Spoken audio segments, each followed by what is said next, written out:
Welcome to Jobbed Out, the wrestling editorial that reminds you that if you tell a kid what they're not allowed to do, they pout. But if you tell an adult what they're not allowed to do, they screw the whole thing up for everybody. Hoo boy, was my last video ever unpopular. I mean, look at this. Look at all those video likes, and look at all those people who are wrong. Guess that's what happens when someone who knows football steps into unfamiliar territory. Way to get worked, Marks. Go to a bar and pick a fight with somebody. If they try a collar and elbow tie-up with you instead of a fight, well, no, you're still wrong. The fun part is that all these people think I'm blaming McAfee when I said it's NXT's blunder. No, dude, the WWE did your boy dirty. You need to come to terms with that. Alright, now that that's out of the way and it's just those of us who actually know what the channel's about, let's talk about Thunderdome. sorry, I promised I would stop doing that. Let's talk about WWE Thunderdome. Previously, I asked how long it would take before the shine wore off, and it looks like we've got our answer. 3 shows. SmackDown saw a glorified Zoom call full of uninterested people just not reacting because, let's be real, we act different when we watch TV compared to when we're in a live building. We don't clap and cheer for several hours straight at home, or our asses would get tossed out. Summerslam saw the first case of somebody going rogue when a fan popped up a Fire Velveteen Dream sign, something that, believe me, I'm getting to it. I will talk about it as part of the Speaking Out series, but for now, let's move forward. Monday Night Raw, Rogue fans got their timing down and began figuring out how to hijack a segment before the WWE could adapt and remove them. In case you missed it, here's WWE Superdome fan and front row viewer Chris Benoit. 'Cause of course they did.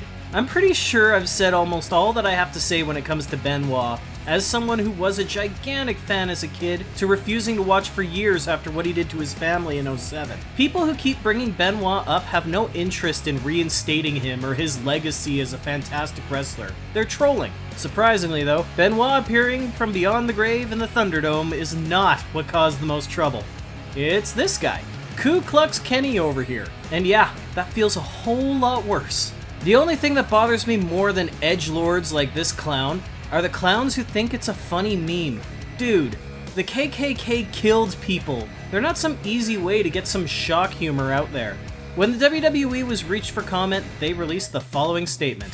This abhorrent behavior does not reflect WWE's values, and we have zero tolerance for these unacceptable acts. We're working to ban those involved from future events, and per our policies, any inappropriate actions result in the removal from the live stream. So yeah, it took 3 shows for shitty people to be shitty on camera. And the WWE really can't do anything about it because the consequences they issued really only apply if they violate FCC regulations. These guys didn't. They were just being shitty. It floors me that the WWE would somehow put this big, elaborate, interactive thing together and not have a team dedicated to monitoring it. What if someone was jerking off on camera? Or a couple were having sex? What if a crime was being committed? It feels like after the initial warning of passing FCC fines over to the viewer, the WWE just got lax and decided, yeah, we don't need to police this elaborate selling point we're promoting. And yeah, I know, it's a few hundred faces they would have to watch, but they've got the money. They're saving a ton not having to tour, not having to set up and take down the show sets, with most of their roster not even on the payroll right now. They could have had 9 or 10 interns watching the individual participants before putting them on stream. They could have set this on a delay, because let's be real, who the hell's tuning into Raw to see 3 hours of this guy? They could have just used plants. Even when they had live audiences, it wasn't uncommon for shows to put plants in that hard camera view. Friends and family of staff and guests and workers. And what hurts the WWE going forward with 2 more months committed to this initiative is when you tell somebody they can't do something, you bet their petulant asses are either going to resist or they're going to find a way to maliciously comply. So, what can they do? They're invested now. They can't pull the plug on Thunderdome because of this. Any stronger moderation will just lead to backlash or disinterest. And there are probably too many spots to just fill the hard camera side with celebrities and guests. All they can really do is tape delay. And as we saw on Friday, having fans visible and not react to what's going on just doesn't help the show. Hell, the only reason that those faces are there is so that they have an excuse to pipe in the sweetened crowd audio. And as we saw on Monday, Even that doesn't work because you're not getting that genuine shock moment from the audience that isn't there. Hey, can we get some help?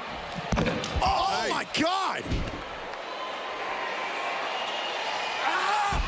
Oh, black mess! Well, I already made this joke, but novelty's worn off. I'm pretty much ready to get beyond Thunderdome. But what about you? What do you think of this rogue fan situation inside WWE's Thunderdome?